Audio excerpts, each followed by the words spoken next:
Hi everyone, so hopefully you watched part 1 of the quick run through, or you've watched that whole marathon 50-minute one where I really go into what traits, heroes and badges are useful. But here's the second part of the quick rundown. We're going to look at shooters. Kind of the ranged equivalent of scouts. They move fast, they're not great at taking damage, but they certainly are good at dealing it out. I have a lot of highly leveled heroes because there's some great skill sets, and shooters with high-powered weapons, that's the ones with extra range, win you Guild War Survivor battles hands down. Who's worth it? Rick, I think, is fantastic. He's the hero of the show. The fact that you get a chance to get more charge attacks, which are absolutely essential for shooters, they're great at using charge attacks and building them up, is great. The fact that he causes extra damage with each kill, it's a fun skill and pretty effective. We've got a civilian, always have a civilian, of course. I've explained why in the previous videos. Class-specific tokens are much easier to come across than hero-specific tokens. Tara, she's useful for these sort of low to mid-tier missions, maybe those Guild War missions where you're not going to be in that much threat. You don't have to absolutely min-max your chances of killing everything, but you might take some damage. She will keep your fighters in the game, stop you having to waste time healing them between battles. Maggie, don't really rate this so much. She was just one of my higher rarity characters, which is why I've leveled her up to this point. Can be useful on missions like Last Stand, where you have a lot of non-normal walkers. Yumiko, beautiful. This is a wonderful skill, especially if all of your characters are ranged. She makes a great leader. Carl, I don't really rate this. You shouldn't be in that bad a position. You have to be in absolute dire straits for his leadership skill to have a chance of kicking in. That's not that great, although he does make a great leader if you are using him as a defender on an outpost or in Guild Wars. Aaron, better as a teammate than a leader, because obviously if whoever attacks first is not going to make the most of his skill, it's not a bad skill set. I can't remember if I re-rolled him to have Ruthless or Lucky, but I think he's an okay character. It's a filled roster. Merle, okay, that's kind of okay. He's just kind of there. You know, he really needs Lucky. He really needs Ruthless. He's got Bullet Dodge, so he needs some re-rolling before he is effective. Badges that we're going for. Let's use a character that I actually use. Damage and critical damage. I often use Sasha as my leader. That is the way that I increase my chance of getting charge points and therefore critical attacks. So I don't tend to use critical chance for my badges. Damage, critical damage all the way. You're going to want Ruthless. You're going to want Lucky. What other skills can we have on here? Sniper Harness, I don't rate because I don't want my movement to be dictated. I want to pick my fire lines. I want to pick my positioning for my characters. Yeah, Stun Resist, I mean, it just comes in more often than you think it would. Bullet Dodge is garbage. You definitely want Ruthless on your armor. Weapons, tip-top weapons. We've got some great ones in the shooters. So Rick here is equipped with the Guild War flare gun. This is fantastic because it's high-powered. High-powered is a magnificent trait to have on shooter weapons. So is charging. This is great. Shooters are so good at using charge attacks. You really want to maximize that. Lucky, that just maximizes the chance that the other great skills are going to kick in. Incendiary, this can be a good one, especially if you're working in unison with, say, Princess, who, you know, benefits from walkers being affected by things. If you're going against very, very tough walkers, things that are like 8, 9, 10, whatever levels above you, Incendiary means that you can guarantee that you're causing some damage every single turn, even if you don't land a great hit.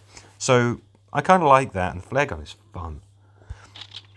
Other great weapons include bows. They don't cause any threat. In fact, things like the Hunter's Bow reduce threat, and I really, really rate this. I think this is absolutely a fantastic weapon, and I've been very grateful for the lack of threat that it generates and the threat that it reduces. Something that is a great skill. It's fairly new, so I haven't upgraded any weapons that use it, but crippling, oh my gosh, can this be useful. Just using Dog as a support and having an experience of the crippling effect there you realize how useful this is. So crippling, great skill to also have on shooter weapons, but always look for high powered. You get more attacks in than you otherwise would. It's just a beautiful skill. Hunters, this is where we have got the best hero, and it is her. Who do I like to go to as a leader for any crew? It's Sasha. Her leadership skill doesn't sound that great. You have to land body hits for it to work. But when you get to those higher levels, the chances that you are going to land body hits is great. It's very high. And being able to get something from that, making it so that a body hit, okay, it's a bad thing when you land it, but it's a good thing for the next turn because you're likely to have a charge attack. It's way more useful than you would even think is possible. Obviously, hunters want to have ruthless, they want to have lucky. Critical aim, that's just fun. It's not that great a skill, but I kind of like it. But yeah, you've got your best hero here with Sasha. Skills, damage, critical damage. I don't want critical chance because I want to be landing body hits. I've actually got a civvy who's leveled up. That's great. Maggie, I kind of like as a leader on those sort of nothing missions, the low level or medium level missions, because I like to have her as a leader because I like to know that I am leveling up and getting the most XP out of the mission that I possibly can. Aside from that, the other heroes, they're kind of okay. Alpha, her skill doesn't really jive very well with Sasha. I do like her because when you complete the distance, you're guaranteed to get alpha tokens, which means that she's easy to level up. So it's easy to have a high tier hunter, and her skill's kind of okay. Especially that fact that you get to move after attacking. That's pretty good. Again, it has to land in a body shot. Her skill makes it so that body shots are less likely. It's a weird mess of skills, but she's still okay. Shane, Dwight Morgan, Daryl, I don't get that much use out of them. Daryl, he's likely to be quite high rarity because his tokens are very easy to come by doing missions and things like that, especially stories. So he can be good, but you need to re-roll these skills. So he's got Ruthless and Lucky, obviously. Not a bad character. Neither is Morgan. Neither is Shane. Neither is Dwight. But I don't recommend them over. I mean, Sasha is just, she blows every other hunter and pretty much every other hero out of the water. So gear, armor, ruthless, yes. Stun resistance, always useful. Hazard suit, always useful. I love having training gear on Maggie just to get that extra XP. And the weapons, harpoon gun, best weapon in the game. At least that's my opinion. I think it's great. You hit multiple enemies, so you have more chance of Sasha's skill kicking in. It's destructive. Total damage dealt by critical hits is increased. Yes, please. You always want that. You want the one with lucky. Again, that increases Sasha's chances of her leadership skill kicking in. It only takes 2 charge points to get your charge attack.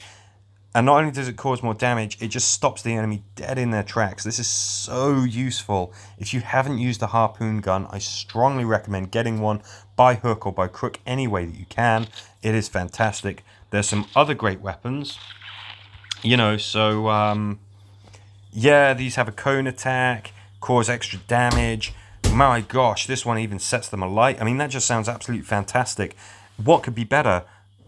The harpoon gun can. And believe me, just until you've tried it, you don't realize quite how great it is.